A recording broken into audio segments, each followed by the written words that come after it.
تمہیں کھلا ڈرانے والا ہوں، دو چار کی طرح بات کہنے والا ہوں، صاف بات کہنے والا ہوں۔ اے وہ لوگوں جو دنیا کے اندر مست ہو، اسی دنیا کو سب کچھ سمجھ رہے ہو، ایک وہ وقت آئے گا کہ تمہاری موت ہو جائے گی، فرشتہ آئے گا تمہاری روح کو تمہارے جسم سے کھینچ لے گا اور تم زمین پر کٹے ہوئے درخت کی طرح پڑے ہوئے ہوگے، اور اللہ رب العزت تمہیں اپنے سامنے کھڑا کرے گا اور تمہاری زندگی کا حساب لے گا۔ ڈرو اس دن سے، اگر تم شرک کر کے گئے، کفر کر کے گئے، الحاد کر کے گئے، اللہ کا انکار کر کے گئے، محمد مصطفیٰ کی اطاعت تم نے نہیں کی، ان کا انکار کر کے گئے، تو یاد رکھو کہ جہنم تمہارا ٹھکانہ ہے۔ حضرت نوح علیہ السلام نے دعوت دی، اعبدوا اللہ، ایک اللہ کی عبادت کرو، وہ تنہا اللہ، وحدہ لا شریک لہ، کوئی شریک نہیں ہے،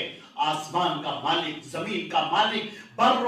و بحر کا مالک، ریگستانوں کا مالک، ان آسمانوں کو بنانے والا، چاند کو بنانے والا، سورج کو بنانے والا، پہاڑوں کو بنانے والا، دریاؤں کو بنانے والا، کوثروں کو بنانے والا، زمین کو بنانے والا، تمہیں پیدا کرنے والا اور تمہارے پیروں کے لوگوں کو پیدا کرنے والا اور تمہارے بعد آنے والی نسلوں کو پیدا کرنے والا تنہا خالق ایک اللہ ہے، اور اس کے علاوہ کوئی نہیں ہے، اس کے علاوہ کوئی ہے ہی نہیں۔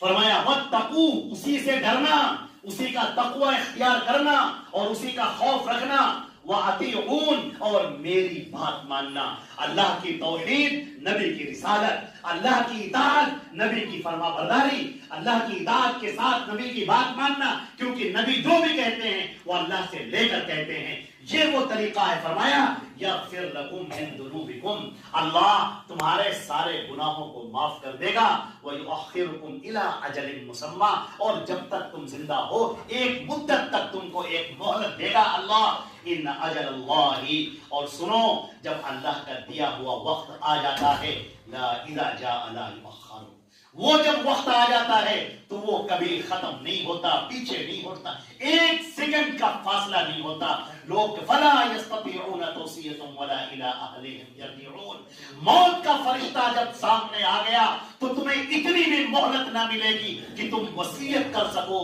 یہ فلاں کو دے دینا، فلاں کو دے دینا، میرے بچے کے لیے وصیت، میرے بیٹے کے لیے وصیت، بیوی کے لیے وصیت۔ اب تم کچھ نہیں کر سکتے، ایک سیکنڈ کا، اور سیکنڈ سے بھی کم تر جو نینو ہوتا ہے اس کے مطابق بھی تمہیں وقت نہ ملے گا۔ اللہ اس وقت کو موقع نہیں کرے گا، فوراً تمہاری روح کو نکال لیا جائے گا۔ اور اللہ کے نبی صلی اللہ علیہ وسلم نے فرمایا ہے، اللہ اپنے بندے کی توبہ قبول کرتا رہتا ہے جب تک کہ اس کی روح اس کے حلق میں نہ آ جائے اور جب تک کہ سورج مغرب سے طلوع نہ ہو جائے۔ فرمایا لو کنتم